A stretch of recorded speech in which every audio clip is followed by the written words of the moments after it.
আপনারা যে পাহাড় ধর্ষণে যে রিস্কে আছেন সেটা জানেন? ভারী বৃষ্টিপাত বলতে যেটি বোঝায় সেটি এখন আমরা পাইনি। আমরা হালকা থেকে মাঝারি বৃষ্টিপাত হচ্ছে, আপনারা দেখেছেন, আপনারা জানেন।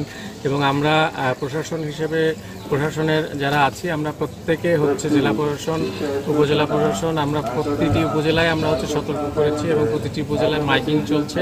এখানে হচ্ছে সর্বতভাবে মানুষকে প্রতিনিয়ত সতর্ক করছি এবং তাদেরকে আশ্রয় কেন্দ্রে আসার জন্য আহ্বান জানাচ্ছি। আমাদের আশ্রয় কেন্দ্রগুলো খোলা রয়েছে এবং সেখানে তারা আসা মাত্র আমরা খাবার পরিবেশন করব। আমাদের সর্বাত্মক প্রস্তুতি রয়েছে।